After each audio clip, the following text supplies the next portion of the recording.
السلام علیکم ورحمۃ اللہ وبرکاتہ۔ جی وعلیکم السلام ورحمۃ اللہ وبرکاتہ۔ جی تھوڑی آپ سے بات کرنی تھی۔ اچھا، مصطفیٰ بھائی بول رہے ہیں؟ جی مصطفیٰ حیدرآباد سے۔ اس سے پہلے بھی آپ سے بات ہوئی تھی۔ اچھا ماشاء اللہ۔ جی دعوت تبلیغ کے بارے میں بات کرنی تھی، بہت سے ساتھی کچھ سوالات پوچھتے رہے تھے۔ اچھا اچھا۔ الحمدللہ جو میرے کو معلومات ہیں وہ ساتھیوں کو بتاتا ہوں۔ اچھا، تو اسی لیے آپ سے تھوڑی گفتگو کرنی تھی۔ ہاں فرمائیے نا۔ جی یہ 2015 سے جو دعوت تبلیغ کا انتشار چل رہا دیوبند کے فتوی کی وجہ سے، ساتھی بہت ساری اس طرح کا سوالات پوچھ رہے ہیں۔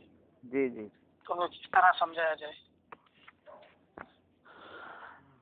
اصل میں معاملہ یہ ہے نا کہ سب سے پہلے جو 2014 میں جب حضرت مولانا زبیر صاحب رحمۃ اللہ علیہ کا انتقال ہوا نا، تو اس وقت سے کچھ معاملات شروع ہو گئے ہے نا۔ جی خاص کر کے مرکز نظام الدین میں، کیونکہ یہ عالمی مرکز ہے تو بہت ساری باتیں وہاں سے چلنے لگی۔ کچھ لوگ مطلب اس کے فیور میں تھے کہ چونکہ حضرت مولانا انعام حسن صاحب رحمۃ اللہ علیہ کی جو شورا بنائی تھی انہوں نے 10 افراد کی 1995 میں، تو جیسے حاجی بوستان صاحب ہیں اپنے یو کے، ان کے بیان میں آپ سنیے گا، بہت تفصیل سے وہ ساری باتیں بتائے کہ کیسے کیا ہوا کیسے کیا ہوا۔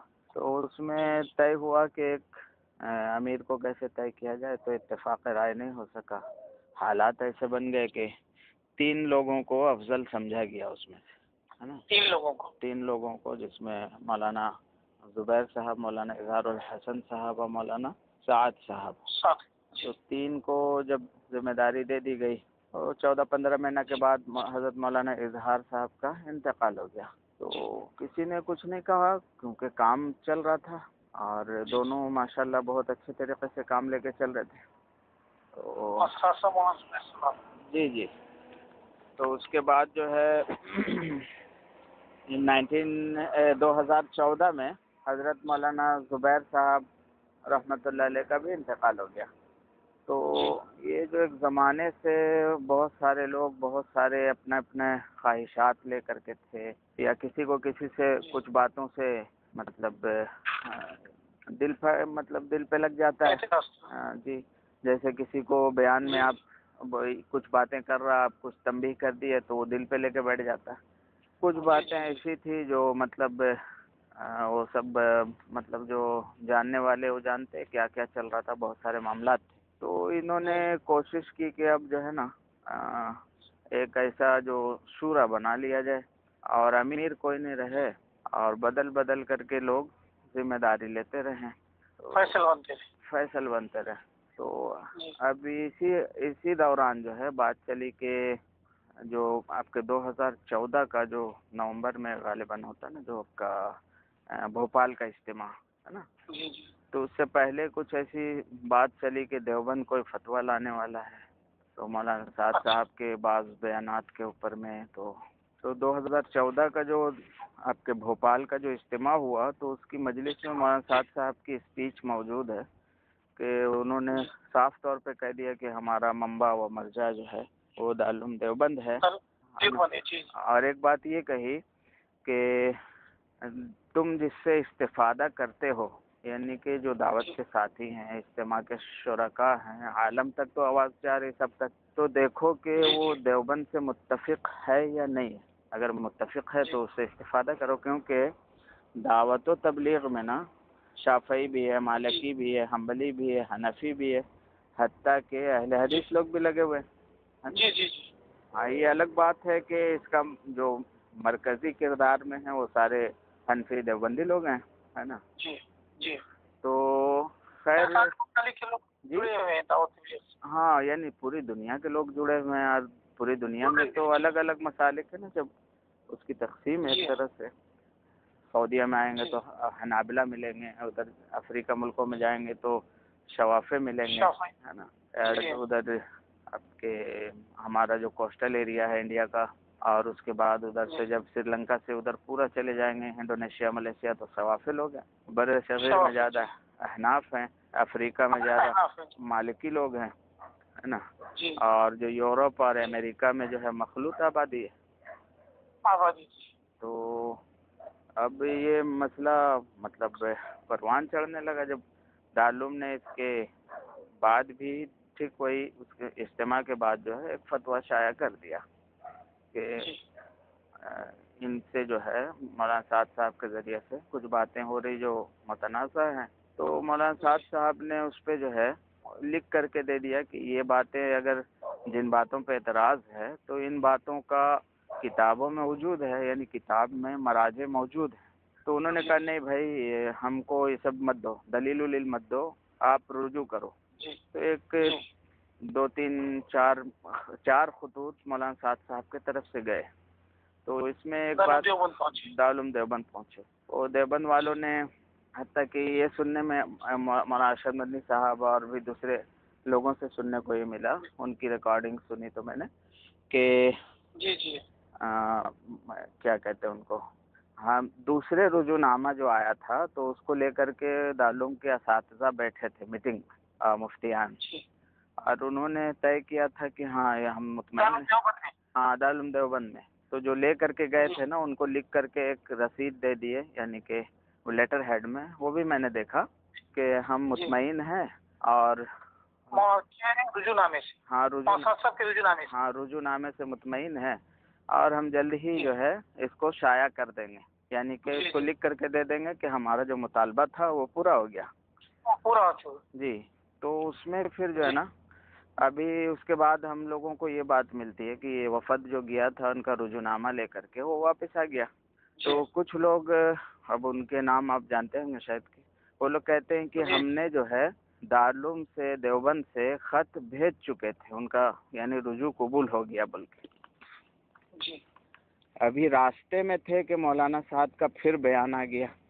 تو یہ تھوڑا سا بات نا تشویشناک ہے کہ دیوبند سے سہارنپور سے اگر آپ ایسا تو نہیں ہے کہ پیدل آئیں گے، ٹرین سے آئیں گے یا بس سے آئیں گے تو 6-7 گھنٹے کا 5-7 گھنٹے کا راستہ بنتا ہے نا. تو ایسا کیسے ہو گیا کہ اب راستے میں تھے اور مولانا سعد صاحب کا بیان نکل گیا، اور پھر اس میں جو ہے تو کچھ لوگ ایسے ہیں نا جو اس معاملہ کو ختم ہونا نہیں دینا چاہتے. جی. تو اس میں آپ جب مولانا ارشد مدنی صاحب جب دارالعلوم دیوبند میں جو دعوت تبلیغ کے محنت پہ طلبہ کو روکا گیا تو ایک مصلحت تھی کہ کہیں مار پیٹ ہو جائے گا تو پھر وہ دیوبند میں ہاں فساد ہو جائے گا. جی. تو ان کی حکمت عملی ہے. خیر، تو اس وقت میں جو مولانا ارشد مدنی صاحب کی تقریر ہے کچھ آپ سنے ہوں گے شاید، تو اس میں انہوں نے کہا ہے کہ ہم کو کچھ مطلب نہیں تھا کہ تبلیغ کے مرکز میں کیا ہو رہا ہے، اور لوگ دارالعلوم دیوبند کے دست و پا یعنی ہاتھ پاؤں جو ہے وہ مدارس دینیہ ہیں، وہ لوگ ہم لوگوں کو پریشرائز کر رہے تھے کہ آپ فتویٰ دو، سمجھے. تو ہم نے ایک تحریر نکال دی، اس کو میں فتویٰ بھی نہیں مانتا. کون کہہ رہا؟ مولانا ارشد مدنی صاحب. تو اس کو اب اس آخر میں یہ بھی کہے کہ ہم کو یہ بھی معلوم ہے کہ دارالعلوم کے اندر کچھ لوگ اساتذہ کچھ ایسے جو ہیں وہ لوگ آگ لگا رہے ہیں، یہ ریکارڈنگ میں موجود ہے. ہاں، وہ کہتے ہیں کہ اس میں وہ کوئی دین کا کام نہیں کر رہے ہیں، اور یہ دنیا میں بھگتے آخرت میں تو ضرور بھگتیں گے یہ لوگ. تو یہ ساری باتیں تھی. جو دوسرا رجوع نامہ، تو پھر وہ جو دوسرا رجوع نامہ کے تعلق سے بات ہوئی، اور پھر یہ جب دعوت کا کام وہاں پر وقتی طور پہ جب پابندی عائد کی گئی طلبہ جو ہے نہ کریں وہ کچھ خدشات کے بنیاد پہ، تو اس وقت مولانا ارشد مدنی صاحب کی یہ تقریر ہے نا. اصل وہ دارالعلوم دیوبند کا فتویٰ تھا یا تنبیہ نامہ تھا؟ اصل میں کیا ہے نا، دیکھیے ہوتا کیا ہے کہ کوئی تحریر ہو یا کوئی تقریر ہو تو اہل سنت والجماعت خاص کر کے دیوبند کا یہ موقف ہے کہ اس کا مراد جو ہے، جو لکھنے والا ہے، جو کہنے والا ہے وہی بتائے گا، اور وہی جو ہے ماننے ہوگا، یعنی ویلڈ ہوگا، مطلب جو وہ سمجھانا چاہے وہی ہوگا. ہاں. تو آپ کو اس وقت جو بات چل رہی تھی جی تو ہمارے اکابرین کا جو مطلب منہج ہے وہ یہ ہے کہ جیسے جب ابو الاعلیٰ مودودی نے جو بہت ساری باتیں تحریر کرنے لگی اور دارالعلوم دیوبند پہ پریشر ہوا کہ آپ ان کے بارے میں فتویٰ دیجیے، تو سب سے پہلے مولانا اشرف علی تھانوی رحمۃ اللہ علیہ اور اس وقت کے جو بزرگان تھے انہوں نے ابو الاعلیٰ مودودی کو خط لکھا کہ بھائی آپ جو یہ باتیں کہہ رہے ہیں تو یا لکھ رہے ہیں تو اس سے مراد آپ کی وہی ہے جو لکھ رہے کہہ رہے. تو انہوں نے کہا ہاں میری مراد بھی یہی ہے، یعنی اس کو کانٹیکسٹ جس کو کہتے ہیں. تو تب جا کر کے ان کے اوپر فتویٰ لگایا گیا. بہت سی کتابیں بھی جی دیوبند نے اس میں شائع کیا تھے مودودیت کے اوپر. جی جی اصل تو پہلے وہ اپنا موقف کو بتایا نا. تو جی جب تک موقف ہاں سامنے نہیں آیا. جی یعنی کہ اس کا مراد ہم اس سے معلوم کریں گے کہ آپ جو یہ کہہ رہے ہیں تو آپ کا اس سے کیا مراد ہے. ایسے ڈاکٹر منظور مینگل صاحب کی کتاب ہے تحفۃ المناظر، اس کے شروع میں ہی پیج نمبر 23-24 میں ہی یہ اصول لکھا ہوا ہے کہ کسی کے قول سے یا تحریر سے جو ہے اس کا عقیدہ نہیں سمجھا جا سکتا جب تک کہ اس کے قول اور تحریر کا مراد اس کے مطابق نہ پوچھ لیا جائے، واضح نہ کر لیا جائے. تو یہ ساری باتیں جی. تو اب جو فتویٰ ہے نا، تو فتویٰ کے بارے میں سب سے اچھا کون بتائے گا؟ دارالعلوم دیوبند والے ہی نہ بتائیں گے. جی مفتی ابو القاسم صاحب نعمانی مدد العالی، ڈاکٹر مولانا عبدالعلیم فاروقی صاحب اور مولانا ارشد منی صاحب، ان کے جو بیانات ہیں فتویٰ کے اوپر میں وہ ماننے ہوگا، وہ ویلڈ ہوگا، نہ کہ کوئی بھی گلی کا نکڑ کا کوئی، جیسے آج رواج چل گیا ہے کہ کوئی بھی گلی سے ایک آدمی، وہ بیچارہ ابھی اس کو صحیح سے جو ہے سارے معاملات کا علم ہے نہ کچھ ہے، اور مطلب اپنے آپ کو سپرمین بن رہا، وضاحتی جی وضاحتی لٹ اور اپنے اعتبار سے فتویٰ کا تشریح کر رہا. سب سے بڑی بات یہ ہے کوئی جو ہے کافر بول رہا، کوئی گمراہ بول رہا، کوئی اہل سنت سے خارج ہو گئے بول رہا. تو جب ہم یہ سوالات حضرت مولانا ابو القاسم صاحب نعمانی سے کرتے ہیں تو وہ کہتے ہیں کہ بھائی ہم نے جو لکھ دیا بس وہی ہے، اس سے آگے بھی نہیں ہے پیچھے بھی نہیں ہے. سمجھے؟ اسی تحریر کا اعتبار ہے، اسی تحریر کا اعتبار ہے اس میں. ٹھیک ہے. تو اب اور ایک وضاحت تھی. جی بولیے نا، بولیے. اور ایک بہت سے ساتھی مطلب بہت سے جو تنقیدی مزاج والے ہیں وہ یہ بتا رہے کہ مولانا صاحب ایک نیا فرقہ بنا رہے. ہاں اصل اہل سنت کو چھوڑ کر. جی اس کے بارے میں کیا بتا رہا تھا؟ اصل میں جو اس کے بعد کیا ہوا نا، یہ سارے معاملات جب چلتے رہے تو مولانا سعد صاحب کا جو چوتھا رجوع نامہ تھا تو عین جو ہے ان کے یعنی دیوبند کے مطالبے کے مطابق تھا کہ آپ جو ہے بلا تعویل و بلا توجیہ صرف رجوع کریں، یعنی لکھ دے کہ بھائی ہم رجوع کرتے ہیں. تو انہوں نے چوتھا رجوع نامہ جو ان کا ہے بس ایسے ہی ہے، صاف صاف لکھا ہوا کہ بھائی ہم جن باتوں سے آپ کہہ رہے ہیں ہم اس سے رجوع کرتے ہیں. ٹھیک ہے. تو یہ ہو گیا. اورنگ میں بھی حضرت نے اس کی وضاحت کر دی. جی نہیں، اس کے بعد اور بھی کچھ معاملات ہوئے. اصل میں جب پچھلے سال 2016 میں جب بھی 16 میں نا جب بنگلہ دیش میں اجتماع ہونے والا تھا، جی تو بنگلہ دیش کے اجتماع سے پہلے چونکہ وہاں پر انتشار برپا کر دیا گیا تھا تو وہاں سے ایک ٹیم آئی، حکومت اس میں انوالو ہے وہاں پر. تو حکومت نے ان سے کہا، جو دونوں گٹ کے لوگ ہیں اور حکومت کے بھی لوگ اس میں تھے، پورا ایک وفد آیا ہے نا. اور وہ جو ہے سب سے پہلے تو نظام الدین گیا، اس کے بعد وہاں سے دیوبند گیا، اور دیوبند سے وہاں جانے کے بعد پھر گجرات بھی گیا ہے نا. آپ کو شاید معلومات ہوں گے سارے، اور جو لوگ اس میں مطلب ان باتوں میں دلچسپی رکھتے ہیں انہوں کو بھی سارا معلوم ہوگا. تو جو مہمان خانے میں انہوں نے یعنی جو وفد آیا تھا انہوں نے پوچھا کہ بھائی آخر اس کا بنگلہ دیش کا اس کا حل کیا ہے. تو مولانا مفتی ابو القاسم صاحب نعمانی مدد العالی کا بیان ریکارڈ ہے. انہوں نے کہا کہ بھائی مولانا سعد صاحب کو سمجھ میں نہیں آ رہا کہ کیا وہ بچے ہیں، وہ جو ہے اعلانیہ رجوع کریں. سمجھے؟ تو اعلانیہ رجوع کریں. تو انہوں نے پوچھا بھی کہ بھائی اس سے کام ہو جائے گا؟ بولے ہاں ہو جائے گا. تو یہ جو ہے پھر نظام الدین واپس آئے صبح میں، یہ لوگ وہاں سے آپ کے دیوبند سے جی یہ وفد جو بنگلہ دیش سے آیا تھا. تو انہوں نے کہا بھائی ایسی سی بات ہے. تو مولانا سعد صاحب نے کہا جو لکھ کے دے چکے ہیں. تو پھر انہوں نے کہا کہ جب اگر اس بات سے امت سے انتشار مٹ سکتا ہے، میری ہستی مٹتی ہے تو مٹ جائے. تو انہوں نے اس دن جو آپ کے جو کیا بولتے ہیں حیات الصحابہ کی تعلیم میں، جہاں کم سے کم مرکز میں اس وقت میں 5 سے 10 ہزار لوگ ہوتے ہیں. اب اگر مرکز سے جی، اور حیات الصحابہ جو ہے پوری دنیا میں پھیلتا ہے. ابھی تو ایسا نہیں نا کہ آپ میں کہاں آپ کہاں، لیکن ایک بات کر رہے تو پوری دنیا میں پھیلنے میں اس کو ٹائم نہیں لگتا ہے. پہلے والی بات تو نہیں ہے کہ اس کے لیے رسالہ نکالا جائے، پرچہ نکالا جائے اور اس کو تشہیر دیا جائے.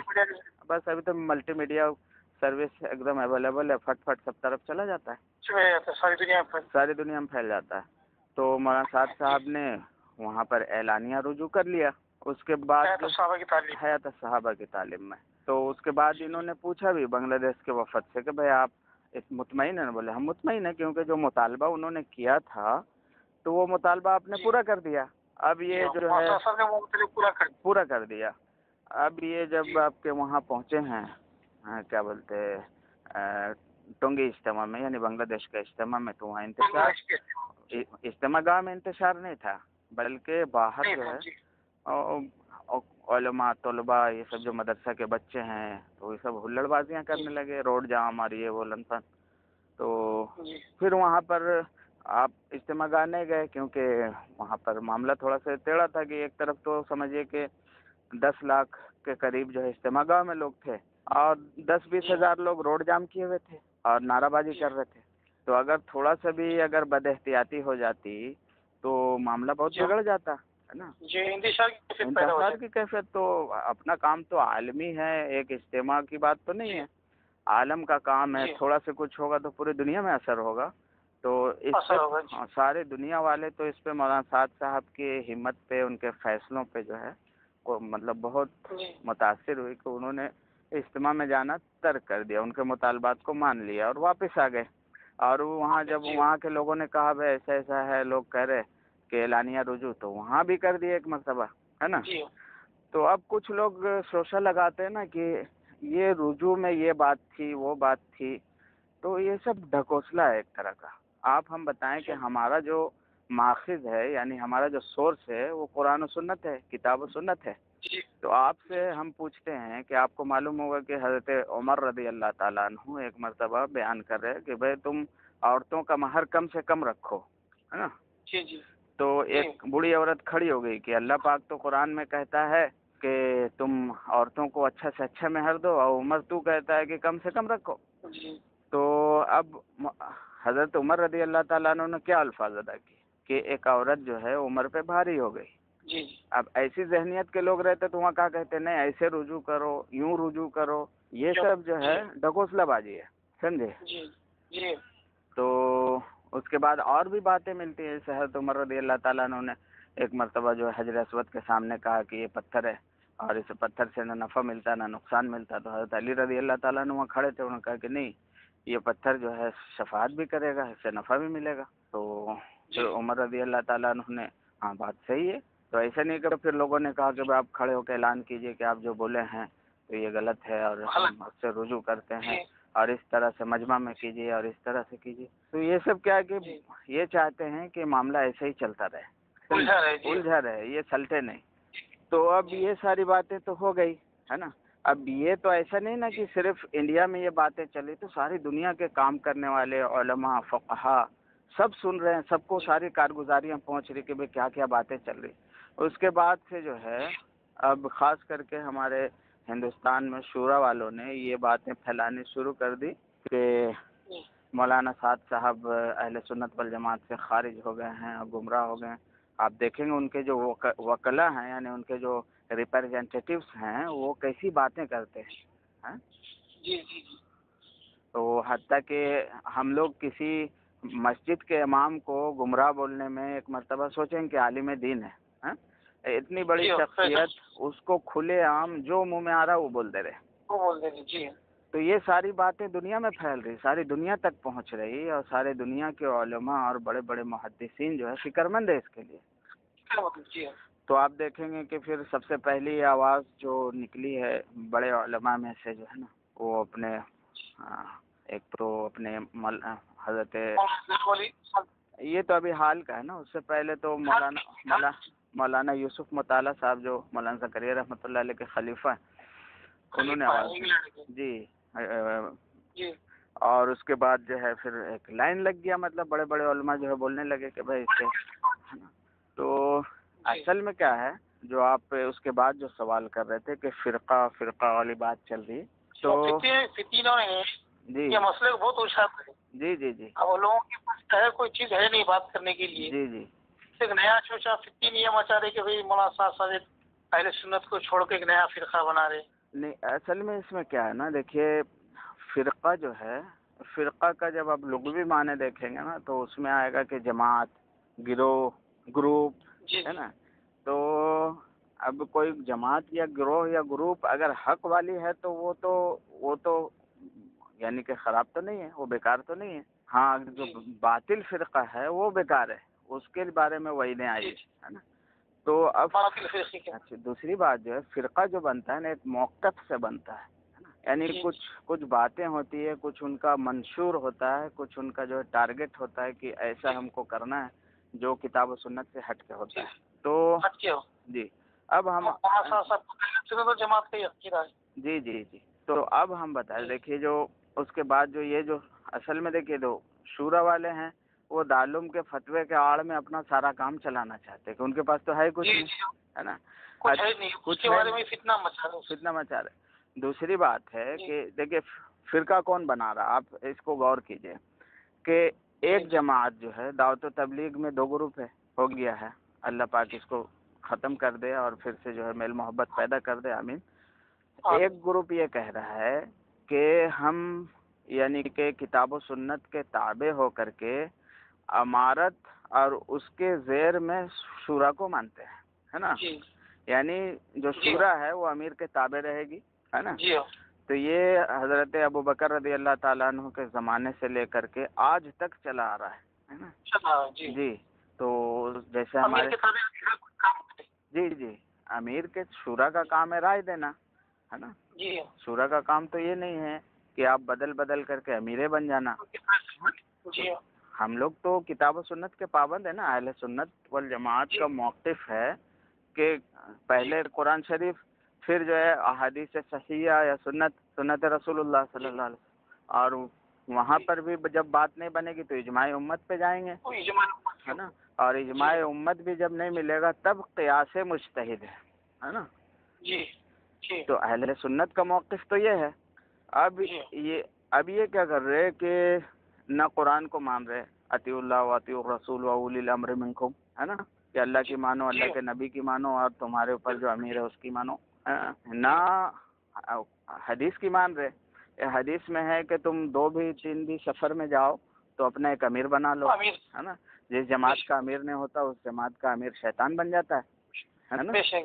اور سیرت میں یہی بات ملتی ہے کہ اللہ کے نبی صلی جیسے مفتی نعیم صاحب مد ذل و عالیہ دامت برکاتہم و فیوزہم، جو اپنے جامعہ بنوریہ عالمیہ کے محتمم ہیں اور وفاق المدارس کے رکن اعلیٰ ہیں، تو انہوں نے کہا، جیسے ان کی زبانی آپ سنے ہوں گے پچھلی مرتبہ، کہ حضور صلی اللہ علیہ وسلم نے سیریا میں بھی لوگوں کو بھیجا، یعنی جماعت بنا کے بھی بھیجا کچھ کام کے لیے، اللہ کے راستے میں دعوت کے لیے اور کسی علاقے کے لیے، تو اس میں بھی امیر طے کیا۔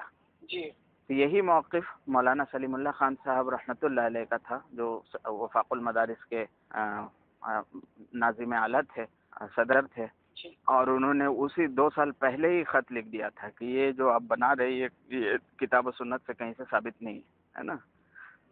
تو اب بولیے کہ ایک جماعت تو چاہ رہی ہے کہ کتاب و سنت کے مطابق اہل سنت والجماعت کا جو موقف ہے کہ امیر ہو اس کے تابع میں شورا ہو، ہے نا، اور دوسرا جو جماعت ہے یعنی دوسرا جو گروہ ہے وہ چاہ رہا نہیں، ہم قرآن اور حدیث اور اس میں امت کا اب تک جو اجماعی معاملہ ہے کہ اس میں کبھی اس میں شک پیدا ہی نہیں ہوا کہ امیر نہیں ہوگا بلکہ ایسی شورا بنائی جائے گی، تو سمجھیے ایک طرح سے امت میں متفقہ معاملہ ہے، اس کے برخلاف اجتہاد کریں گے کہ اب جو ہے اب ایسا نہیں ہوگا، اب جو ہے ایک سپریم شورا ہوگی اور اس کے رکن ہوں گے، اور رکن جو ہے بدل کر کے فیصل بنیں گے، اور کوئی معاملہ ہوگا تو کثرت رائے سے فیصلہ ہوگا۔ تو کثرت رائے سے فیصلہ ہونے کو پابند کرنا یہ بھی کتاب و سنت کے خلاف ہے کہ امیر چاہے. جی ہم لوگ تبلیغ میں جب شروع دن سے لگے ہیں تو ہمیں یہی سمجھایا جا رہا کہ امیر کی مانو، اور امیر جو ہے محتاج نہیں ہے قلت رائے کا، کثرت رائے کا. امیر چاہے تو کثرت رائے پہ فیصلہ کرے، امیر چاہے تو قلت رائے پہ فیصلہ کرے. جی تو یہ پابند کرنا چاہ رہے ہیں. تو یہ دونوں باتیں جو ہے یہ اہل سنت والجماعت کے موقف سے ہٹ کر کے ہے. تو اب آپ بتائیے کہ فرقہ کون بنا رہا ہے؟ جی جی بے شک. فرقہ تو وہ لوگ بنا رہے ہیں نا جو ایک متفقہ چیز کو، کتاب و سنت کو، اہل سنت والجماعت کے موقف کو چھوڑ کر کے اپنا نیا اجتہاد دین میں پیش کر رہے ہیں. جی جی جی تو فرقہ تو یہ بن گئے جو شورا والے ہیں. یہ بن گئے. جی بے شک بے شک. اور جو دارالعلوم دیوبند کے جو لیٹر ہیڈ میں ہیں وہ یہ ہے کہ ایسا لگتا ہے، تو یہ محتمل بات ہے، تنبیہ کے لیے بھی کہی جا سکتی، اور اس کے بعد جو ہے اس کا یہ معنی قطعی طور پہ نہیں ہے کہ فرقہ بنا چکے ہیں. جی دیکھیے دارالعلوم دیوبند کی اپنی ذمہ داریاں ہیں، ہے نا. ہم دارالعلوم دیوبند کی بات کو ہم دارالعلوم دیوبند سے سمجھیں گے، ہم کسی فقیر سے نہیں سمجھیں گے، ہم کسی انجینئر سے نہیں سمجھیں گے. جیسے شمیم انجینئر اس کو بتا رہا ہے، ایسے فقیر عامر شیخ بتا رہا ہے، یاسین میواتی بتا رہا ہے. تو ان کی تشریحات ہمارے نزدیک جو ہے راجح نہیں ہوگی کہ ہم اس کو مان لیں گے. ہم تو دارالعلوم دیوبند سے پوچھیں گے کہ بھائی اس میں کیا بات ہے نا. تو وہ تو کہہ رہے ہیں کہ بھائی ایسا لگ رہا ہے، تو ایسا لگ رہا ہے تو ہم بھی کچھ کہہ سکتے ہیں بھائی ایسا لگ رہا ہے کہ وہ لوگ ایسا کر رہے ہیں، ہے نا. تو کسی کو شک تو کسی کے اوپر بھی ہو سکتا ہے.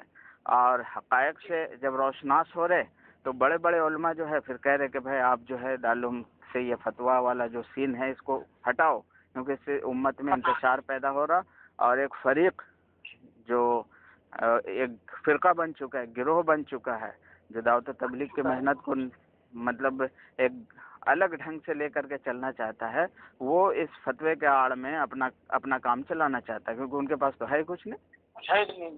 جی فتوا بلکہ فتوی بازی کا کھیل کھیل رہے. جی تو فتوا تو وہی بن گیا. ہاں فرقہ اب کون بنا آپ بتائیے نا. اگر ہم کتاب قرآن سنت اور اجماع اور تمام صحابہ کی سیرت اور تمام علماء فقہا جو ہمارے سلف ہیں ان کی سیرت کو لے کر کے چل رہے ہیں، ان کے مطابق ان کے موقف کو لے کے چل رہے ہیں، تو ہم اہل سنت میں ہیں.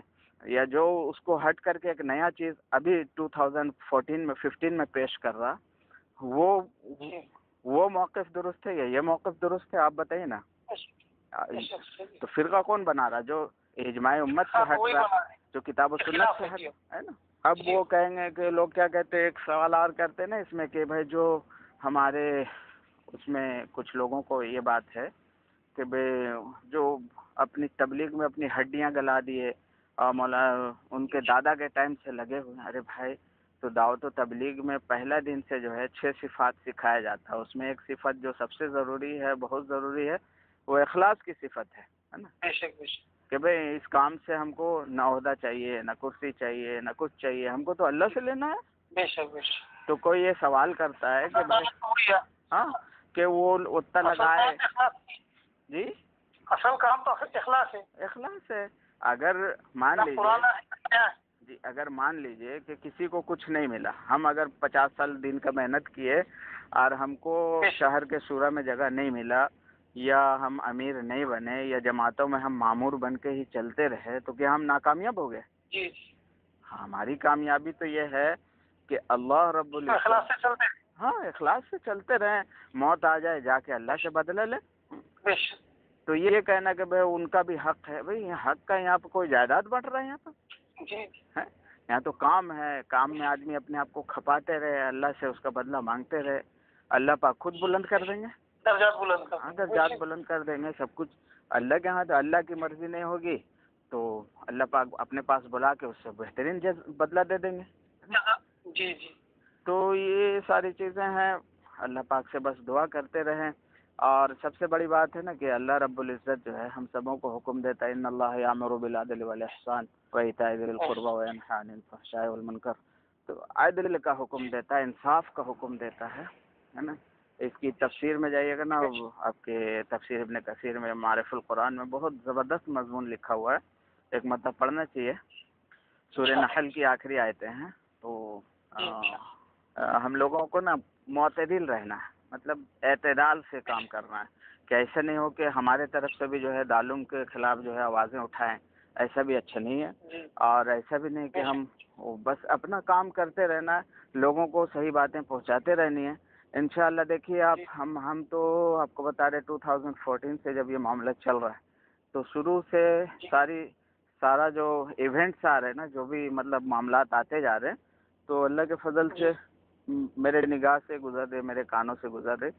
تو یہ 2017 کا لاسٹ چل رہا سمجھیے نا, تو جی 2018 کا 18 کا, تو 15 سے شروع ہوا سمجھیے, 15 کے بعد سے, اور یہ ابھی 16, 17, 18, یہ 3 سال میں اللہ پاک نے ساری دنیا میں مرکز نظام الدین کو کھڑا کر دیا. کچھ بڑے بڑے علماء دیکھیے ابھی تائید میں آ رہے دھیرے دھیرے. تو ہمارا صبر ہے نا, ہمارا صبر جو ہے, ہاں ہمارا صبر سے اللہ پاک فیصلہ کریں گے. اس لیے ہم لوگ کو اعتدال سے چلنا چاہیے اور کام کرتے رہیں. اصل تو کام ہے, کام کرتے رہیں انشاءاللہ. جو حق ہے وہ تو غالب آ کے رہے گا اللہ کے فضل سے. اب دیکھیں نا کتنا بیک فٹ میں یہ لوگ چلے گئے بیچارے. ابھی ہمارے یہاں ایک بزرگ کا انتقال ہوا, وہ آخری وقت تک سورہ کا جھنڈا لے کے چل رہے تھے. آخری ٹائم میں انہوں نے ایک دن پہلے ایک ساتھی ان سے ملاقات کرنے گیا, تو ان سے کہے کہ آپ کبھی شورا کا تعین مت کرو. اچھا. بولے مجھے تو ٹھگ لیا گیا, مجھے تو لوگوں نے بہکا دیا ہے, اس طرح کی باتیں کی. اچھا. تو اخلاص والے تھے, اللہ پاک نے آخر میں جو ہے توبہ کی توفیق دے دی. ہاں, اور وہ بولے اللہ پاک ہم سے اتنا بڑا غلطی ہو گیا, اب تو ہم کو اٹھا لے تو. اور آخری ان کے لوگ گھر والے کہتے ہیں کہ بس استغفار توبہ کرتے کرتے جو ہے آخر ٹائم میں چلے گئے. تو اگر اندر جو ہے نا اللہ پاک اندر دیکھتے ہیں, اگر ہمارے دلوں میں اخلاص ہوگا, اعتدال سے ہم چلتے رہیں گے, تو انشاءاللہ دنیا میں کبھی کوئی جماعت کا امیر بنے نہ بنے, شہر کے شورا میں رہے نہ رہے, یا اور کوئی کچھ ہو چاہے نہیں ہو, لیکن آخرت میں تو اللہ پاک بہت زبردست بدلہ لیں گے. اور اصل وہی آخرت کو ہی مقدم کرتے ہوئے کام کرنا ہے. ٹھیک ہے نا, ٹھیک ہے انشاءاللہ. آپ بھی دعا فرماتے رہیں اور اپنے دوستوں سے بھی دعا کے لیے کہیں, اور کوئی بات اگر کمی بیشی ہو گئی تو استغفار کریں ہمارے لیے, ہے نا. ٹھیک ہے. جی دعا فرمائیے, اللہ پاک ہم سب کو صحیح سمجھ کی توفیق نصیب فرمائے. آمین آمین. ٹھیک ہے, السلام علیکم ورحمۃ اللہ وبرکاتہ.